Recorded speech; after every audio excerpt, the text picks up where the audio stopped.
En top 14, un derby peut en cacher un autre et ils ont tous les deux des grands enjeux et on en parle juste après le générique.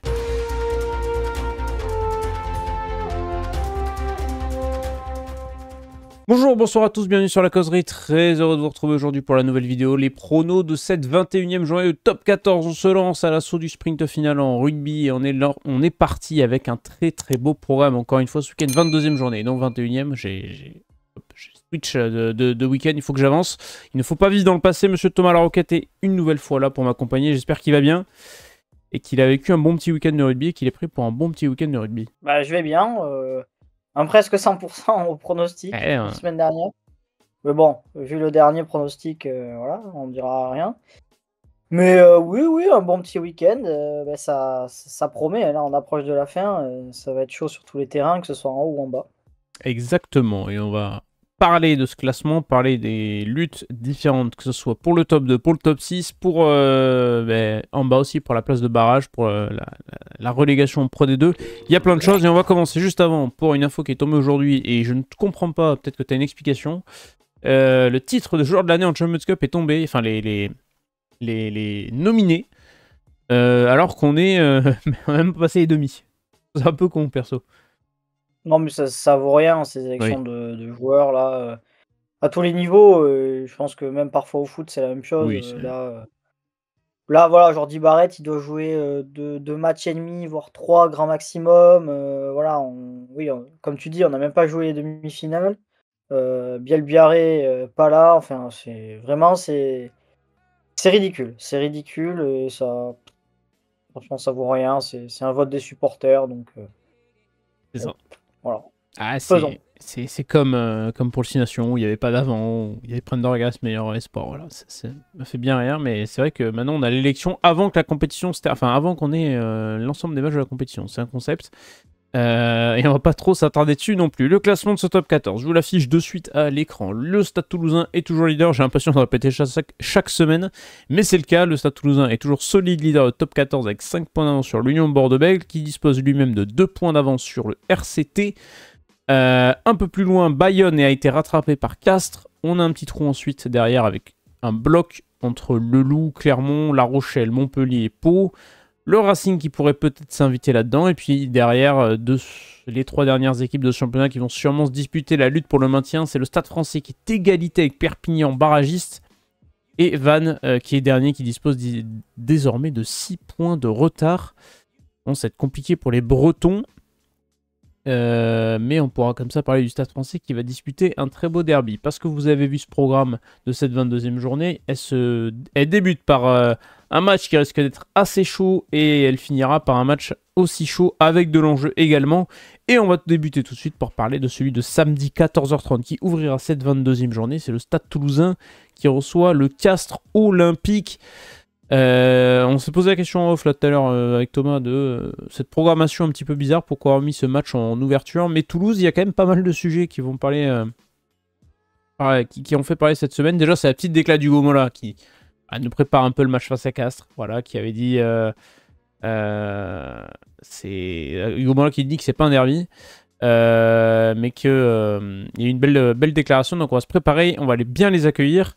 Ça lance un petit peu les hostilités. Toulouse qui a des nouveaux soucis de numéro 9, hop, je retrouve le bon tweet, avec la blessure de Saito. Capozzo semble moins grave que prévu, mais ça va être aussi une absence. Mais là, qui est-ce qu'on va mettre en demi-de-mêlée du côté du Stade Toulousain? Il n'est pas bon d'être numéro 9, Thomas. Non, c'est sûr, c'est pas de chance pour le Stade Toulousain. Après, ça fait partie du sport, ça fait partie du jeu. C'est pour ça aussi que les clubs, et notamment Toulouse, essaient de se préparer à ça, à avoir des doublures, voire des triplures, au niveau, plus qu'au niveau. Et là, bon, c'est vrai qu'ils perdent Bon, ils perdent Saito, et Gravo aussi. Enfin, c'est un peu compliqué pour le Stade Toulousain, mais bon, il y a une telle richesse d'effectifs que, est-ce qu'on doit vraiment les plaindre? Je n'en suis pas sûr. Maintenant, oui, il y aura peut-être un petit peu de bricolage, il y aura peut-être le jeune Darroch qui aura un peu de temps de jeu. Capuzzo, on l'annonce revenant, alors il faut qu'il prenne le temps, hein. J'espère qu'il reviendra pas trop vite parce que Sa blessure, en tout cas, quand on l'a vu, elle n'était pas belle, elle semblait pas belle, elle est moins grave que prévu, heureusement. Mais il faut quand même qu'il prenne le temps de revenir et de faire une bonne réathlétisation. Mais voilà, on l'a encore vu le week-end dernier, le Stade Toulousain a quand même une grande richesse d'effectifs, donc voilà. Je me fais pas énormément de soucis pour eux, en sachant qu'ils ont quand même un petit matelas d'avance confortable. C'est ça, ils ont cette possibilité potentielle de pouvoir griller un Joker d'ici à la fin de saison par rapport à l'UBB et à Toulon, mais peut-être que le Joker faudra peut-être le griller à Toulon, entre guillemets, c'est peut-être le match le plus important, et ça sera le 10 mai prochain, juste après la demi-finale de Champions Cup qui aura du côté de l'Union Bordeaux-Bègles. Ça fait un triptyque de matchs pour le Stade Toulousain qui est quand même costaud, parce que c'est Castres ce week-end, parce que c'est l'UBB en Champions Cup, et que ça sera Toulon. Donc, avant de s'offrir une fin de saison peut-être, j'ai pas envie de dire plus tranquille, parce que ce seront des équipes avec de l'enjeu qui se présenteront à Toulouse, mais ça va quand même être une fin de saison compliquée. Est-ce que tu vois Castres aller faire un coup à Toulouse ce week-end? C'est ça la question aussi, parce que Castres est dans une bonne dynamique. Maintenant, gagner à Toulouse, c'est autre chose.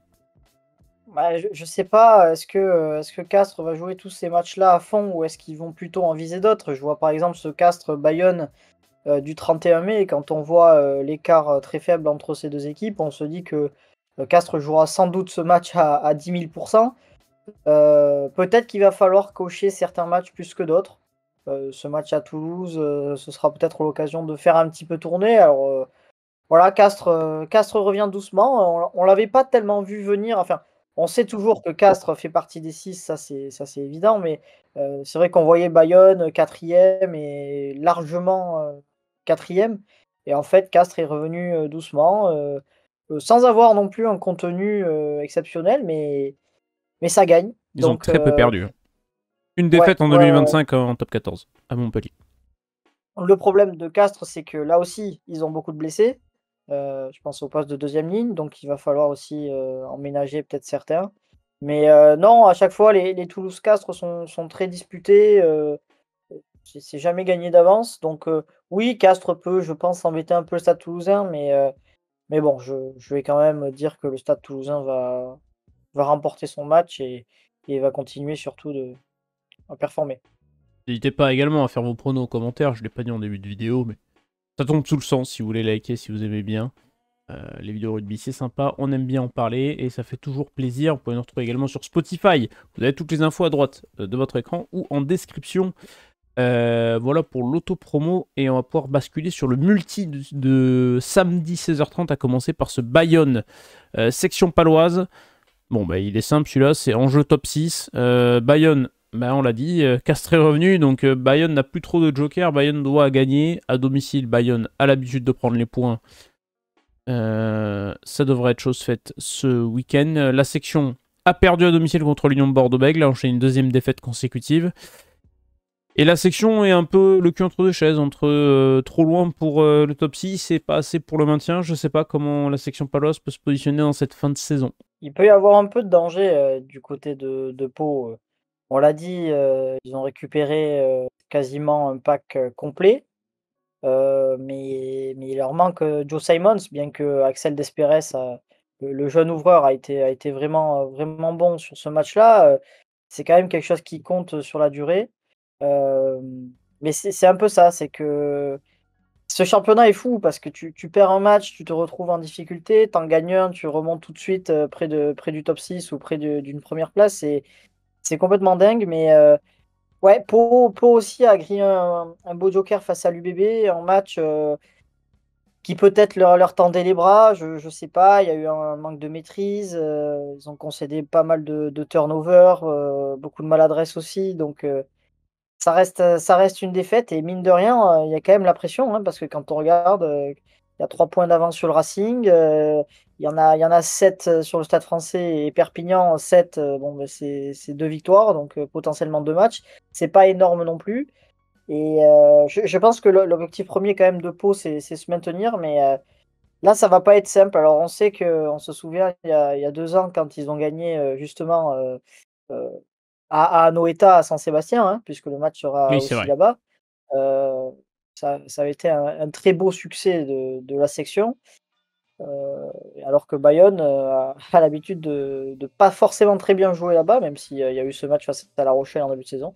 Mais à voir, ouais, je sais pas trop sur quel pied danser avec la section paloise, bien qu'ils aient des joueurs, exceptionnels. Je pense à Gorgadze, je pense à Tisogbe aussi qui a été incroyable aussi contre l'UBB.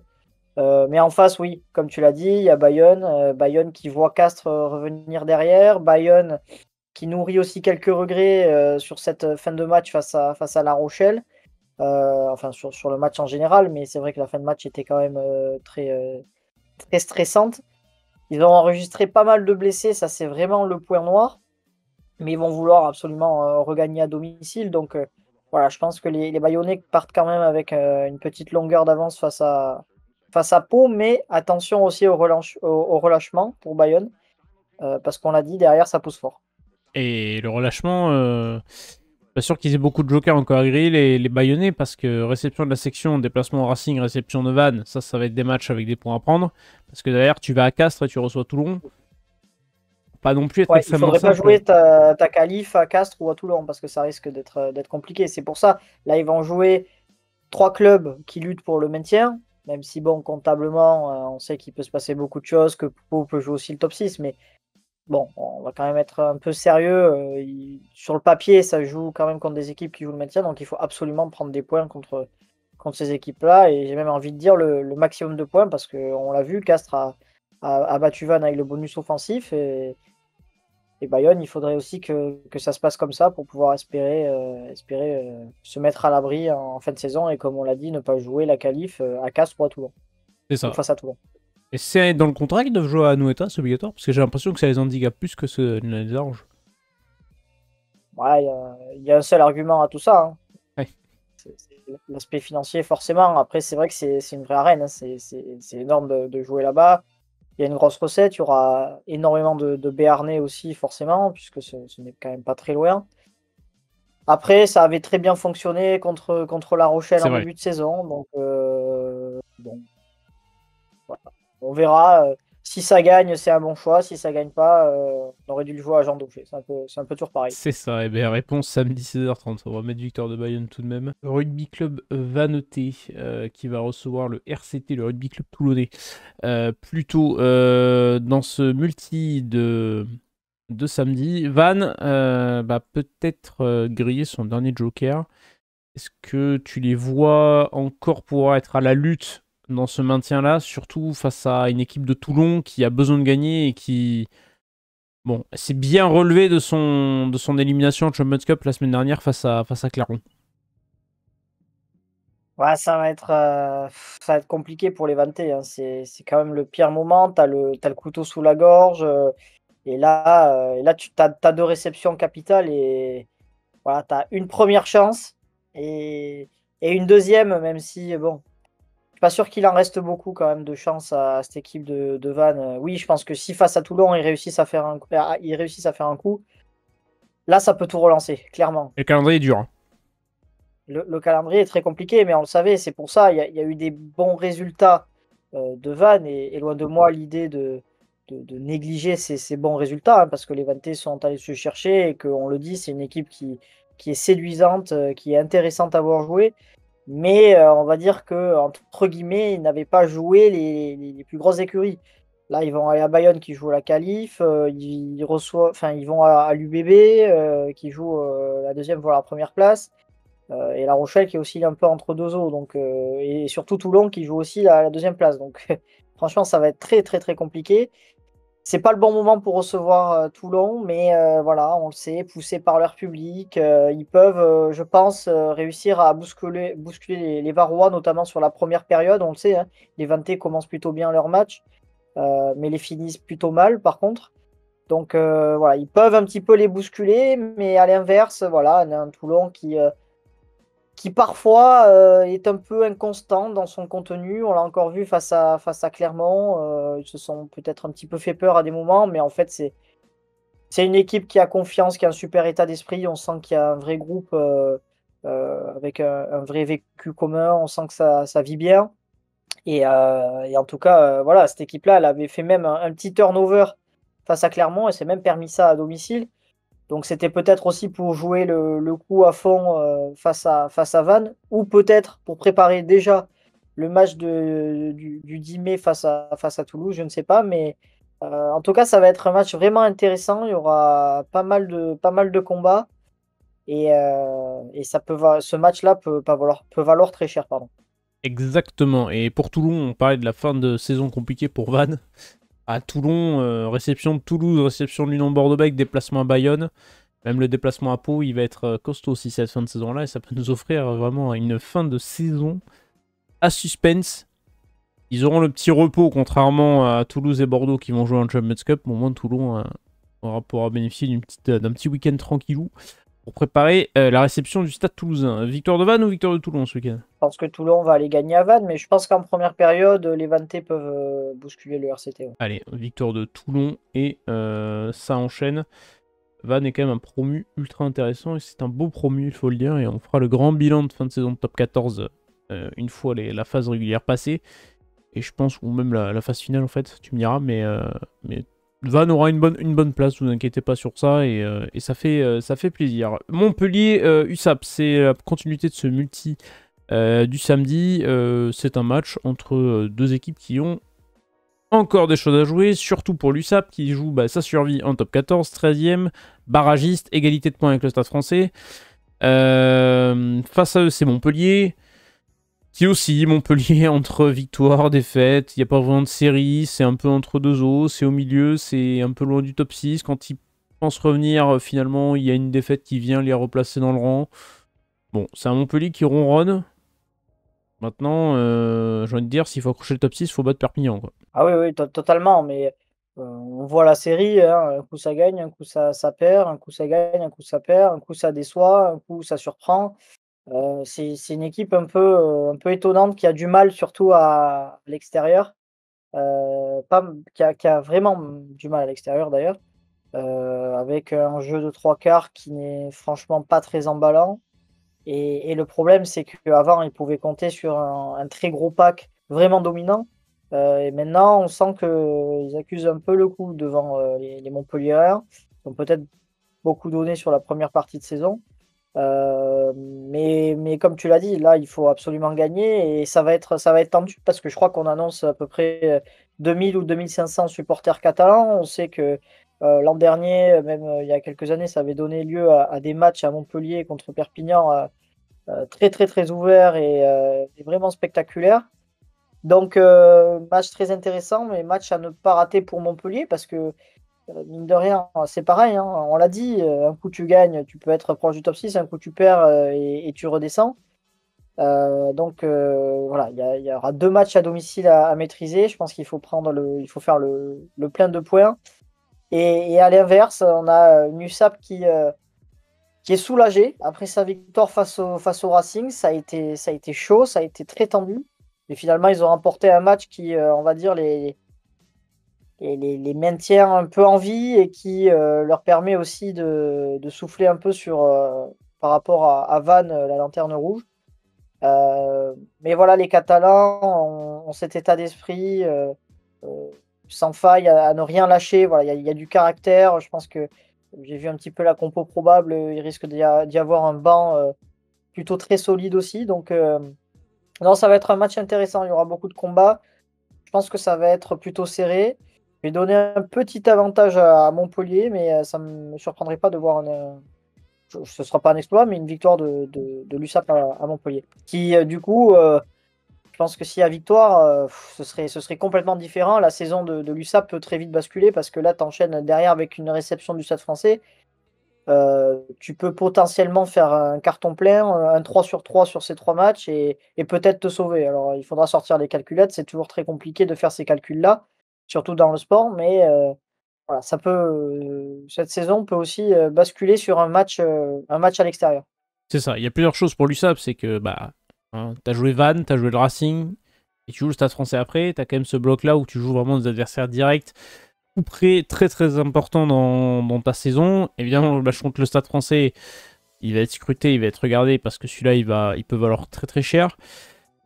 Et puis surtout que tu finis ta saison face à Toulouse et c'est peut-être la pire équipe quand il finir sa saison en fonction du scénario, du classement, etc. Donc si Perpignan veut pas avoir à jouer sa survie le 7 juin prochain, certes, chez lui, mais contre le Stade Toulousain, va falloir essayer de prendre des points à l'extérieur et gratter contre un Montpellier qui, ouais, on l'a dit aussi, entre le bon et le moins bon. Surtout qu'après Montpellier, une fois que la demi de Champions Cup sera passée, ça va jouer l'Union Bordeaux-Bègles. Ah, qui, en fonction de la demi, peut-être, c'est peut-être le moment de prendre l'UBB. Et puis derrière, tu joueras que des concurrents directs au top 6 avec le Stade Rochelet, avec le Racing, avec Clermont qui te ressemble un peu, qui est aussi le bon et le moins bon. Donc t'as peut-être des coups à jouer aussi pour ça. Donc ça peut donner une fin de saison intéressante. Je vais mettre victoire de match nul. Allez, ça fait longtemps que j'en ai pas mis un. Un petit match nul là. Voilà. Le petit match bien serré comme il faut. Et on pourra parler de ce dernier match de ce multi.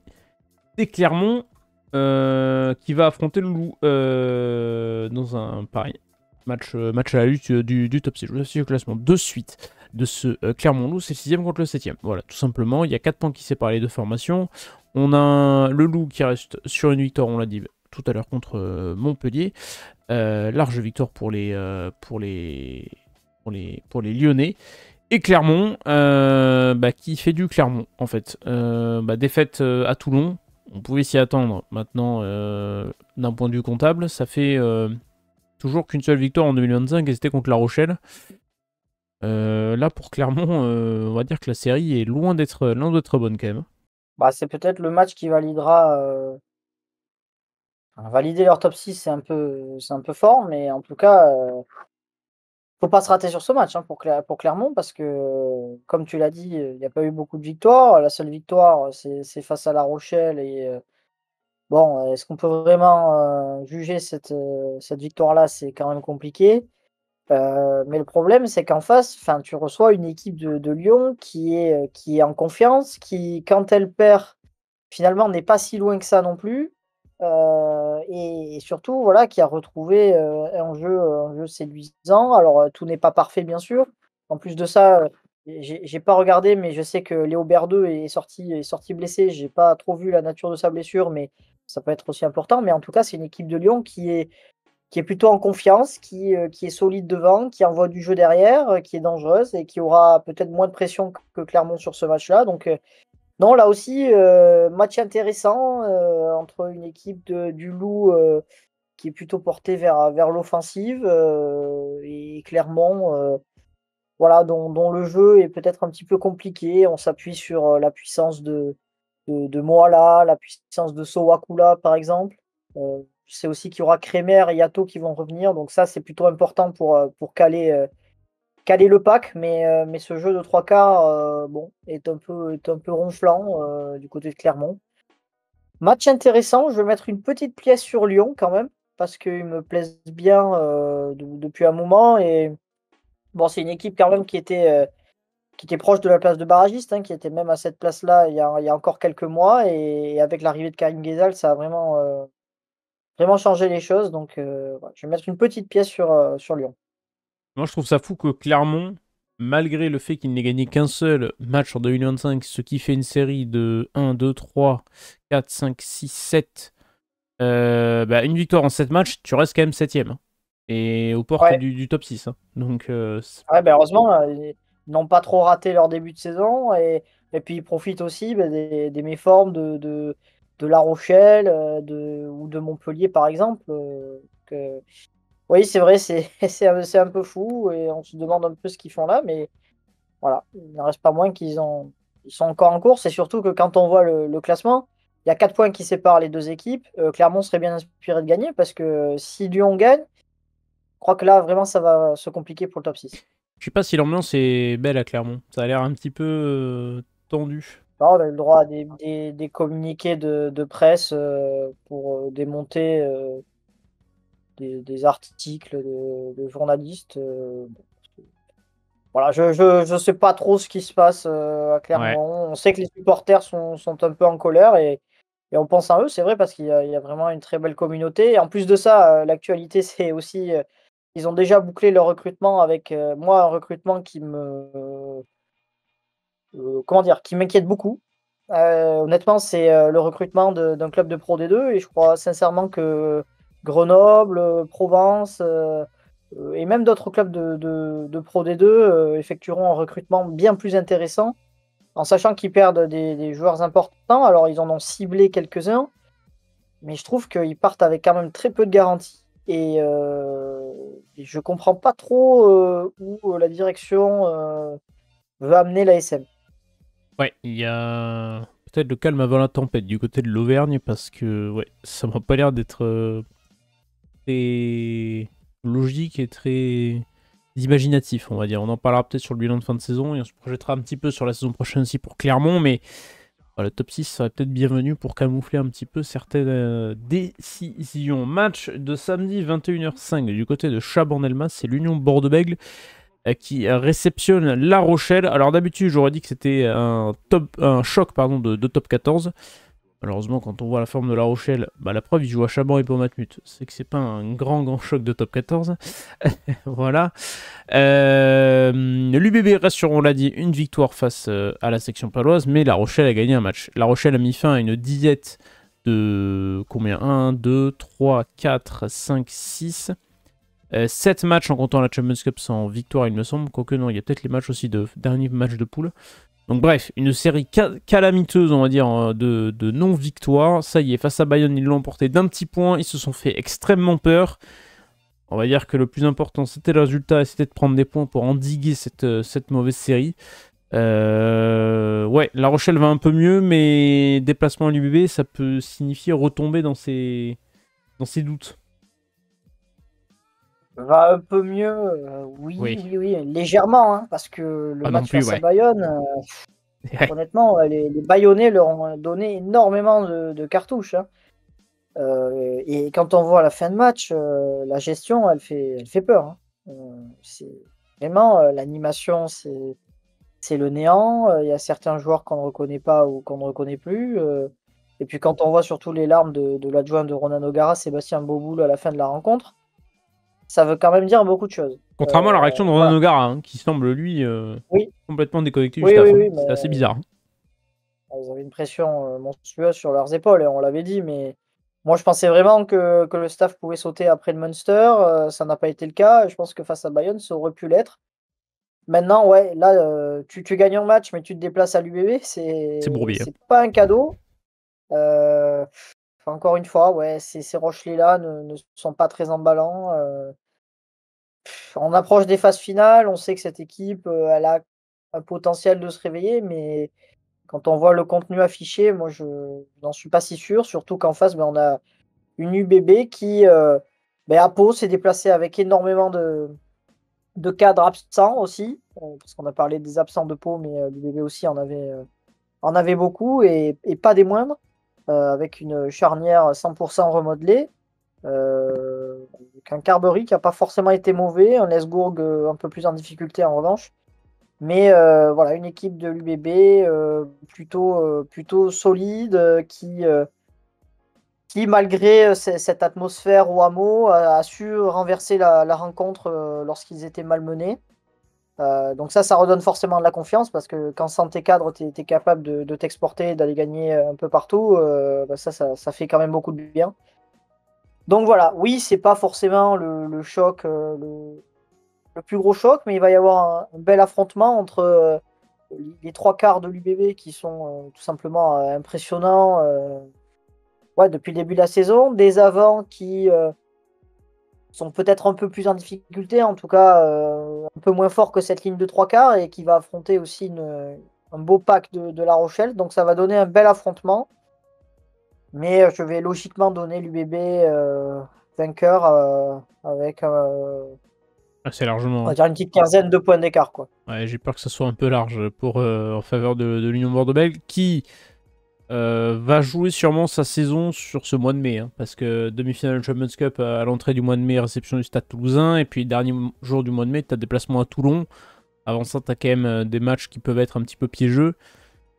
Ouais, la saison de l'UBB Ouais, peut basculer autre part dans ce mois de mai aussi. ouais, va falloir gérer un peu l'effectif aussi à certains postes. On pense à Maxime Lamotte, qui n'a pas vraiment de doublure, hein, sans vouloir dénigrer les autres joueurs à ce poste. Effectivement, Carbery va devoir un peu confirmer aussi. Il va falloir mettre un peu Jalibert au repos. Lesgourg va devoir aussi prendre quelques responsabilités en neuf pour pouvoir reposer Lucu. Et puis il y a aussi ben, voilà, les couteaux suisses comme Huberti par exemple. Etchegaray a eu sa chance aussi et Laura sans doute encore. On a vu des jeunes, hein, Jacobs et Gimbus, alors même si ce dernier s'est blessé. Voilà, il va y avoir aussi un peu de gestion. Ça va être intéressant de voir un peu comment l'UBB va gérer ça entre blessures et doublures. Voilà, l'UBB va être obligé de faire parfois quelques choix pour reposer ses cadres. Et comme tu l'as dit, oui, ce mois de mai, il va être très intense pour l'UBB. Exactement. Tiens, une petite citation de Brian Havana qui disait que l'UBB est fantastique, mais il ne pense pas qu'il va plus vite que moi. Alors, je ne sais pas si Brian Havana va plus vite ou moins vite que l'UBB, mais c'est une petite citation sympathique. Et c'est surtout par rapport à l'UBB, ça m'a fait penser à un petit article de Rugby Rama tout à l'heure. Qui faisait un petit peu le point sur les joueurs sans contrat pour la saison prochaine, notamment un certain Pete Samu. Et ça, pour l'UBB, ça pourrait être une certaine perte. Ouais, mais c'est un joueur qui a eu un petit temps d'adaptation. Il a eu une ou deux blessures aussi assez importantes. Et finalement, l'UBB a annoncé plutôt tôt qu'elle ne conserverait pas Pete Samu. En tout cas, c'était les bruits de couloir. Maintenant, il a quand même prouvé ces dernières semaines et ces derniers mois qu'il pouvait s'imposer comme un titulaire. Voilà, il y a des joueurs qui déçoivent, mais lui, il déçoit très rarement, en sachant qu'il a pris aussi un peu d'épaisseur après la blessure de Tevita Tatafu. Donc, ouais, ça m'étonnerait pas qu'il y ait un petit revirement de situation au dernier moment et que l'UBB décide de le prolonger. Après, on sait que c'est toujours compliqué parce qu'il n'est pas GIF, hein, joueur issu des filières de formation.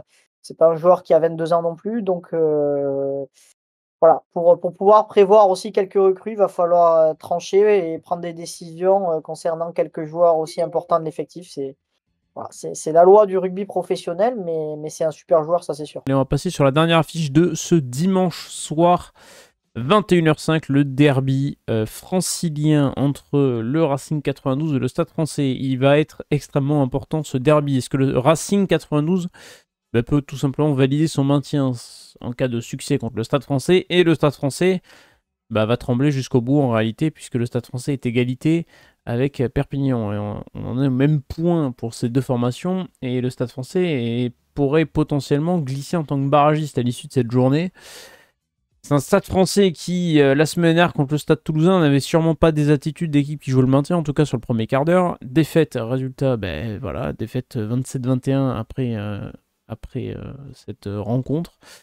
Une fin de saison pas si simple que ça, pardon. Et face à eux, c'est le Racing qui peut faire peut-être basculer sa saison en cas de victoire, même si ça semble peut-être un petit peu loin. Je sais pas sur laquelle des deux tu as envie de parler, sur le Stade français, sur le Racing. C'est le match de la mort déjà. Ensuite, derby. Oui, Derby, ça veut tout et rien dire. Derby, c'est pour vendre un que peu le la truc. proximité. Mais... ouais, il n'y a que la proximité. Mais... pour moi, les vrais derbies. Bon, bref. Voilà, Il n'y a pas un Daxon de Marsan qui arrive bientôt d'ailleurs, en parlant de derby. Vendredi, oui, vendredi. Mais voilà, Bayonne-Biarritz, c'est un vrai derby. Un Racing Stade Oui. français, moi, je trouve pas ça. Bon, Oui. bref, ça, ce n'est que mon avis. Maintenant, le Stade français, on l'a vu face à Toulouse, en fait, c'est le néant. Ah oui. Cette équipe, cette équipe a tout perdu. C'est-à-dire que l'an dernier, il y avait une défense énorme, il y avait un collectif, il y avait un état d'esprit, il y avait une conquête qui était l'une des meilleures, si ce n'est la meilleure du championnat, une grosse mêlée, une très belle touche. Euh, et puis, il y a eu un recrutement qui a été fait aussi de manière à conserver ces bases-là et à améliorer le secteur offensif. Sauf qu'en fait, le secteur offensif, il n'existe pas. Tu as perdu tes qualités en mêlée, tu as une touche qui est moyenne, tu as une défense qui est passoire, et en fait, tu n'as plus de collectif.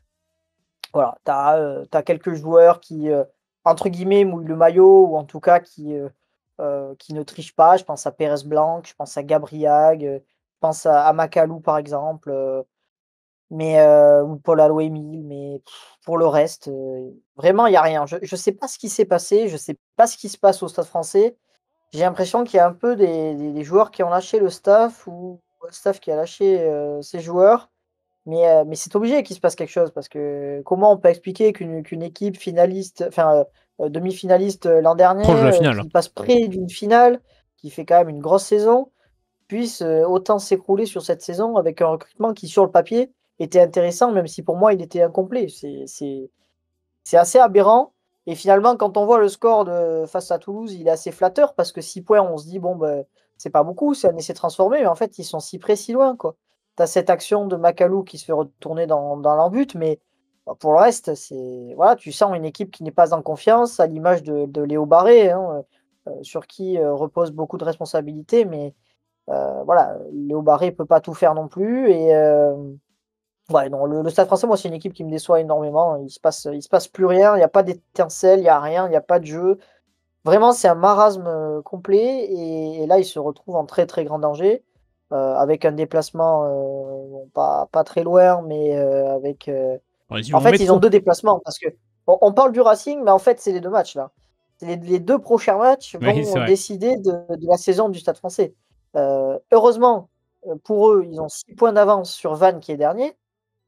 Mais ça va être chaud parce qu'aujourd'hui, quand on voit le contenu proposé par Stade Français, même si c'est dur d'imaginer un match, hein, mais honnêtement, il y a des équipes de Pro D2 qui proposent 10 fois plus de jeux que Stade Français. Non, mais c'est vrai. Et Et c'est honnêtement, oui. un barrage à l'extérieur chez une équipe survoltée de Pro D2, le Parce Stade que Français peut prendre l'eau. la pression sera pas sur l'équipe de Pro D2, si tu veux. Donc, ils Oui, seront oui, non, c'est sûr. Bah oui, voilà, c'est ça. décomplexés et ça risque d'être compliqué. Surtout que tu vas au Racing, tu vas à Perpignan, tu l'as dit, c'est deux matchs qui sont au couteau pour le Stade français. Réception du Loup, bah, quand tu vois ce qu'ils proposent, bah, tu te dis que c'est pas garanti d'aller gagner. Tu vas aller à Clermont et tu reçois Castres. À la fin de saison, elle peut être un enfer. Hein. Elle peut être dramatique cette saison pour le Stade Français, effectivement. Maintenant, on va voir hein, s'ils vont être capables de relever la tête ou pas. Est-ce qu'il y aura un peu de mouvement aussi dans le staff? On sait que certains membres du staff étaient un peu en sursis. Bon, à quelques journées de la fin, est-ce que ça servira à quelque chose? Je sais pas, mais et ils se déplacent au Racing, le Racing qui alterne le très bon, le moins bon. Heu, En fait, dans le contenu, ils sont un peu irréguliers, c'est-à-dire qu'ils ont réussi à renverser l'UBB, ils ont gagné à Clermont, ils ont gagné, à La Rochelle, mais à côté de ça, ils avaient perdu à domicile face à Vannes, ils ont pris une claque à domicile face à Pau. À Perpignan, ils ont été, extrêmement indisciplinés, l'image de ce carton rouge distribué à Vinaya Abossi. Heu, donc ouais, ça va être un match très, très chaud. Franchement, ça va être un match serré. Je sais même pas qui mettre en vainqueur. Je vais dire, une victoire de 2 points du Stade Français pour, presque pour me marrer, mais bon, chaque fois que j'ai annoncé le Stade Français, le contraire se produisait, mais ça va être très, très chaud, ouais, ce match. Ça va être très très chaud. Tu disais pour le Stade français, je reviens juste, c'est quand même l'antépénultième de défense de top 14 et l'antépénultième attaque. Hein. Donc ils ont tout perdu, ils ont rien gardé de la saison passée. Et les mots sont toujours là pour le Stade français. Ouais, je vous mets quelques petites stats si vous avez envie de regarder. Voilà. Pour le Stade français, c'est quand même assez catastrophique. Au classement, bon, bah, c'est simple. Le Racing validerait son maintien en cas de victoire, tout de même. J'ai l'impression qu'ils sont un peu Oui. plus consistants. Il y a un peu plus d'éléments sur quoi se baser sur le Racing par rapport au Stade français. Quoi. Ah oui, non, mais bien sûr, ils ont beaucoup plus de joueurs qui font la différence, je pense notamment derrière, même s'ils seront privés d'Abossi. Et puis devant, voilà, avec l'arrivée de Colazo, forcément, ils ont retrouvé une conquête propre. Il y a beaucoup de combats, d'engagement. Du coup, on voit peut-être un peu moins les trois quarts, mais en tout cas, devant, ils se sont rassurés. La différence, c'est qu'au Stade français, comme je disais, tu n'as personne qui est en confiance. Et à l'inverse, au Racing, il y a quand même un état d'esprit parce que face aux Connards, ils sont malmenés, ils arrivent à renverser la rencontre. À Perpignan, sur une terre quand même hostile, ils passent pas loin d'une victoire. Face à l'UBB, ils sont allés se la chercher. Donc il y a un état d'esprit, il y a du caractère dans cette équipe. Et c'est un peu tout ce qui manque au Stade français. Ouais. Moi, je partir sur le Racing. Voilà. Qui a plus d'éléments, même si c'est pas gage de réussite, mais ça va être le derby de la peur. Tu crois encore au Stade français?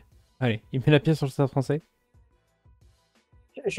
En fait, j'ai vraiment du mal à comprendre quand cette équipe peut déjà se retrouver à cette place-là. Et je me dis, c'est quand même une anomalie, quoi. Il y a quand même une gestion qui pose question. Qu'est-ce qui s'est passé? Il y a eu une vraie fracture, quelque part.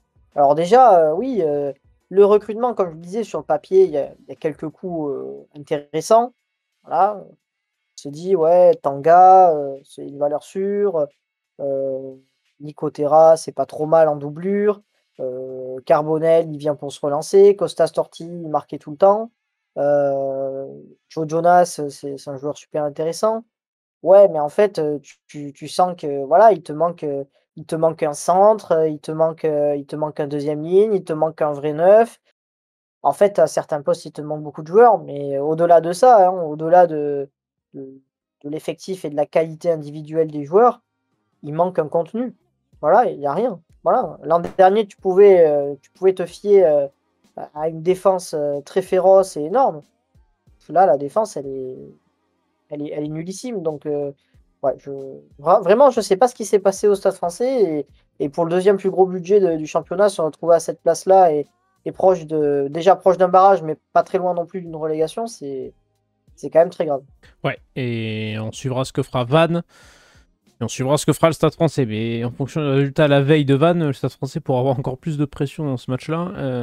Ouais. En cas de victoire des Vannetais face à Toulon. Et ben voilà, vous avez tous les pronos et tout le programme de cette 22e journée de top 14. Il y a la Champions Cup qui va arriver la semaine prochaine avec quand même de belles demi-finales sur le papier, on en parlera. Donc c'est pour ça qu'il faut s'abonner si vous n'avez pas envie de rater les previews de ces deux rencontres-là. On a parlé de foot, il y a de la vidéo Ligue 1 qui est sortie également, vous pouvez aller la retrouver, nous retrouver sur TikTok, Instagram, Spotify pour nous écouter sans nous voir aussi, c'est important. Et moi j'ai plus qu'à vous souhaiter une excellente week-end de top 14. Ciao tout le monde.